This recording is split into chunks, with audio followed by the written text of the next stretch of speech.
speakers. Okay, tell them to come with us. Tell them, give them a greeting. Someone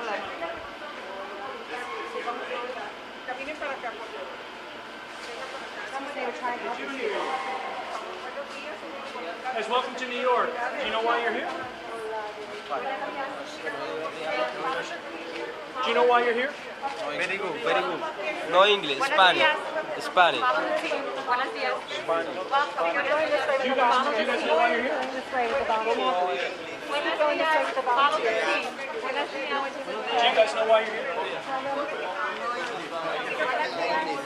guys know why you were sent to New York?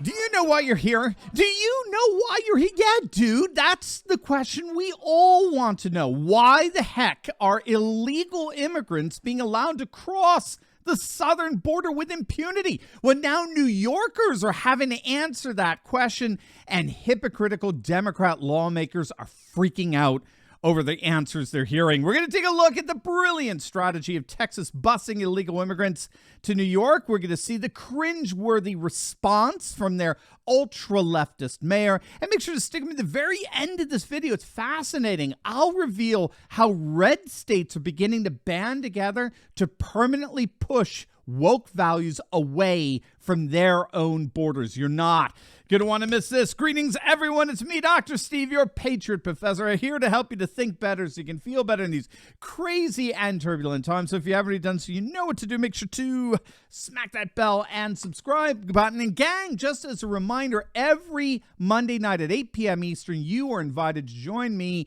and hundreds of like-minded patriots in my exclusive Insiders Club live stream, where I answer your questions and we take deep dives into topics just like this one for 90 minutes every single week. Just click on that link in the description below to sign up for less than the price of a cup of coffee per day. It's awesome, and I cannot wait to see you every Monday night live. All right, gang, let's dive right in here. This is an amazing story. It is a story of utter and complete hypocrisy. I mean, it's so obviously hypocritical that the hypocritical media, the legacy media infested with left-wing activists, are doing their best to gaslight what is so painfully obvious to literally everyone who has been brainwashed in the corrosive ideology of cultural Marxism. As I'm sure you know, illegal border crossings are currently at an all-time high, according to the Daily Caller. Border Patrol agents have encountered an unprecedented 1.9 million migrants since October, according to internal U.S. Customs and Border Protection data. It's an astonishing number of illegal crossings that the bumbling Biden administration has done virtually nothing about. And so, Texas Governor Greg Abbott has begun busing many of these migrants to self-designated sanctuary cities, particularly the city of New York. But here's the problem. The utterly hypocritical mayor of New York is having an infantile meltdown over these relocations. Again, we need to stress this. Eric Adams, the newly elected mayor of New York, actually ran on promising to make New York even more of a sanctuary city for illegal immigrants. And here we are. Texas is openly saying, hey, you want them, you got them. And how is Adams responding? He's publicly freaking out. Take a look. This is horrific when you think about what the governor is doing. Some of the families are on the bus that wanted to go to other locations, and they were not allowed to do so. They were forced on the bus with the understanding that they were going to other locations. When they tried to explain, they were not allowed to do so. And look at what he tweeted out. Greg Abbott used innocent people as political pawns to manufacture a crisis. Stop! What the hell have you guys been doing? These guys are so stupid in their ideological filth, they can't see that this is precisely Abbott's whole point. His entire point in sending these migrants over to New York is to bring home to them what they have been doing to Texas these last 2 years. This guy, Adams, is so cringeworthy in his cluelessness, not to mention the entire legacy media with him. Adams went on to say, quote, New Yorkers are stepping up to fix it. That's our city's values. But we need the federal government's help. We need money and technical assistance and more. We're a sanctuary city, a virtue signaling city on a hill, but damn it, we don't have the resources. Oh, what we've gained in our own moral superiority, we've lost in our ability. So now you have to pay for this. You, the federal taxpayer. New Yorkers want you to pay for their sanctuary city absurdities.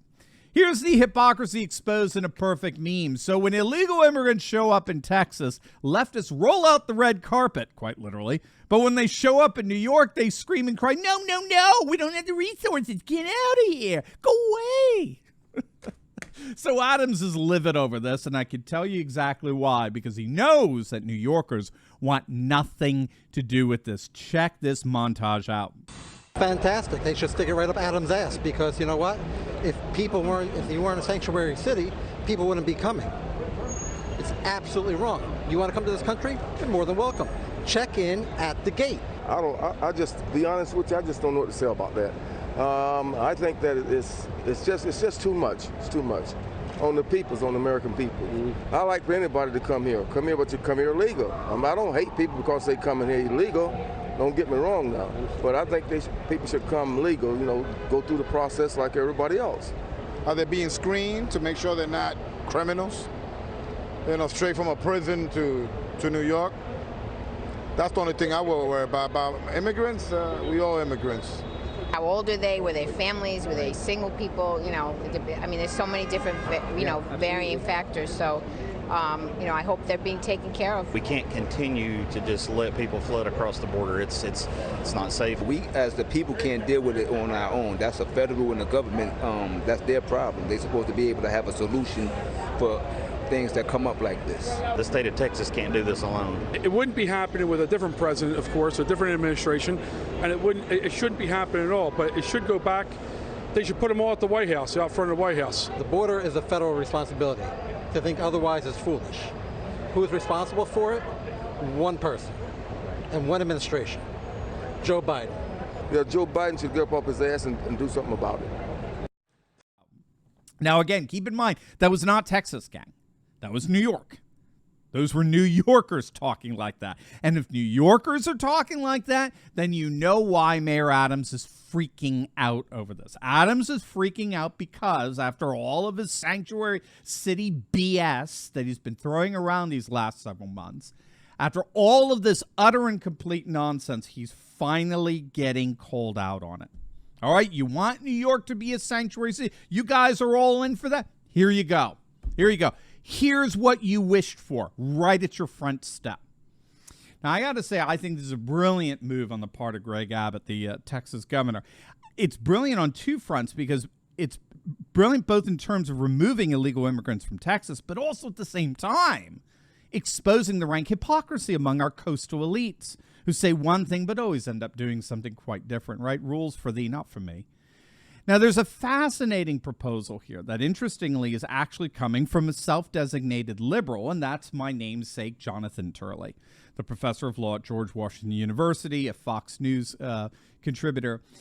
And he's proposing that red states form a kind of NATO-like alliance between themselves. It's very interesting stuff. Now, specifically, Turley has in mind a way of countering blue state boycotts against red states, such as what states like California did against Georgia when Georgia passed their election integrity laws, or what they're threatening now to do against Indiana, now that Indiana's just passed a ban on abortion. These threats are very real because they involve blue states tapping into the control they have over woke corporations, and so even the thugs over at the New York Times have warned pro-life red states that, hey, you guys are going to lose your economic advantages if enough woke companies boycott you. So in other words, we're going to force you to adopt our woke insanity, whether you like it or not, right? So much for liberalism, by the way. Now, while creating parallel institutions is the way you handle the boycotts threatened by woke corporations, which we're doing, there's another way of handling the boycott threats coming from the blue states themselves, say like California. And what Turley suggests here is that red states form a kind of NATO-like alliance, an alliance where an attack on one is an attack on all. Quote, red states should pass legislation barring state business or travel with any state that engages in boycotts. The key would be that the agreement must stand on principle, allow no exceptions, and trigger immediate reciprocity. A travel ban on, say, Nebraska would result in a reciprocal ban, not just from Nebraska, but from every state in the alliance. In this way, when a state like California targets a state like Utah, it will shoot itself with roughly half of the country. Eventually, the administrative and competitive costs of such measures would become prohibitive. Now, I think a comparable NATO-like alliance needs to be formed by all red states when it comes to illegal immigration. The moment illegal immigrants show up in a red state, they need to be immediately bused to a blue state, particularly the ones with sanctuary cities. When a blue state then tries to retaliate against one of these red states like Texas or Arizona, such a retaliation would be met with a reciprocal retaliation on the part of every single red state in the nation. That is how we're going, I think, that's how we're going to finally stick it to these hypocritical blue states. If all red states stick together, we could finally create a culture of faith, family, and freedom that respects our borders and our laws and pushes out any and all who would seek our ruin. And then let's see what blue state populations have to say about that. All right, gang, you definitely want to check out my latest video I just uploaded before you go. It's on the Democrats literally destroying themselves on this vote to tax and spend during an inflationary recession. You're not going to want to miss it. So make sure to click on that link, and I'll see you over there. God bless.